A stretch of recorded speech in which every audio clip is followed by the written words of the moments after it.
thank you for joining us on the platform this morning, primarily to discuss this deployment to the Mid-East of 6 New Zealand Defence personnel. I want to address first the question I think came from Stuff, the first question at the press conference yesterday, which suggested that somehow this deployment is a support or expresses support for some sort of genocide by Israel in Gaza. I was surprised at the question. You seem to react quite strongly to it as well. Are these two issues linked or not?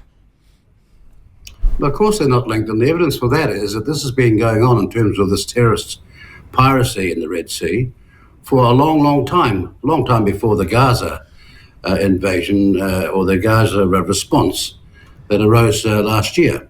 And so this is just a new reason.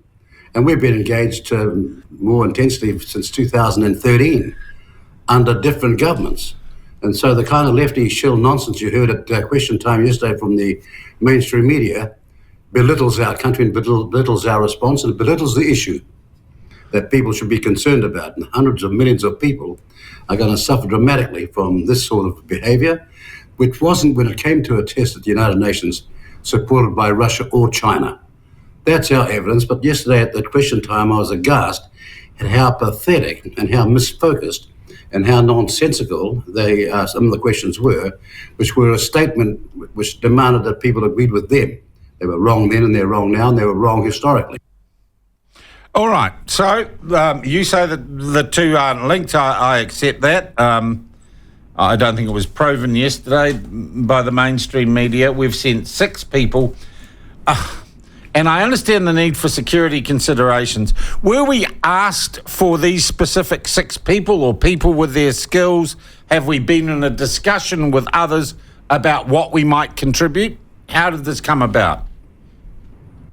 Well, I wasn't, and the intensity of that question you're asking involved in the discussion in that way. But what we would be looking at as a matter of logic is what would make sense for a country like New Zealand, how can we help? And so, yes, there were discussions, the detail of which we did not want to disclose, because they would go to the essence of the tactics required to defeat this piracy on the high seas. All right. Who were those discussions with, though? I mean, who leads this coalition, this grouping?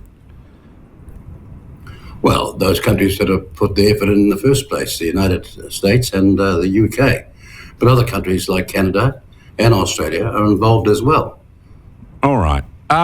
It feels, and correct me if I'm wrong, and I know that feelings aren't necessarily always true, it feels as if this is a signal, Mr. Peters, that New Zealand is being more definitive about where it stands in international matters. And many would observe that we stand in a more small c conservative side of international matters, a more traditional approach to foreign affairs. Well, if traditions by that, in terms of your actions, means standing up for democracy, freedom, and the right of the safe movement of cargo, essential cargo on the high seas, is a small or big C or whatever it is, that can be defined that way. But it just makes common sense to make a stand in the interest of not just your country, but a whole lot of people worldwide who are dependent upon these critical supply issues.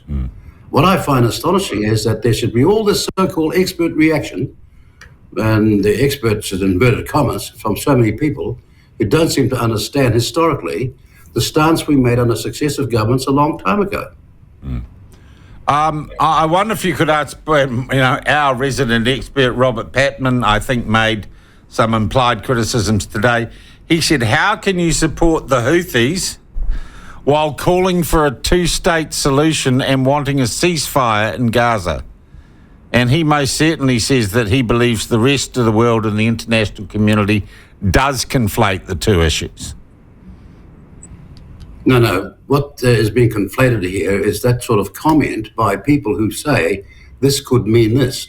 They don't say it means that, but they infer that it could mean that. The reality is we are for a 2-state solution. And as a country, New Zealand has been in that space for a long time. Do we want a ceasefire in Gaza? Of course we do. But we want a permanent ceasefire and a peaceful long-term solution. And we would do everything we can to facilitate that now. But to say that something occasioned by an event last year is the reason for Hooty's behaviour in the last 30 years in this case, but not as escalated as it is now, is simply demonstrably wrong. Without compromising the security of this operation or the lives of the defence personnel involved, Mr. Peters, I do want to ask you what I think is a very, very important question. Will they be involved in operations that may cost the lives of innocent civilians? That is not the intent behind this exercise. It wasn't my question about the intent. My question was the possibility of that happening. Now, you're sounding like the mainstream media. I haven't even got 3 words out and you're asking the next question. I'm trying to find the last one. I'll get to it. Okay. Don't worry, be patient. All right. Here. The intent of this is to focus on those people who are engaging in terrorist activity and to take their operations out of existence. Now, that strategically makes common sense. It is not designed to take out innocent citizens. No. But do you accept that that may happen? That war is a messy business, military operations are a messy business, and innocents may die in these particular operations? The reality is, you're right about war being a messy business. This is not something in a crisis of circumstance and survivorship that we can define now, but that is not the intention, and the greatest efforts will be made to ensure that the people being targeted are the ones who are responsible and guilty of this illegal activity. But if you ask me, can I give an assurance that no passerby from something that might happen 100 metres away from the event will not be hurt? No one can give you that assurance, and that sort of blanket assurance being requested doesn't seem to understand the seriousness of the issue we're talking about. Not you, So we those have who to infer. accept, and I'm making no judgment call on it, we have to accept the possibility in any operation like this of collateral damage. Yes, but those are givens. It is not intended. Yeah. But the people responsible for that collateral damage are not those who are seeking to uphold the law. It is those who are breaking it. Let's keep our eyes focused on who's wrong here.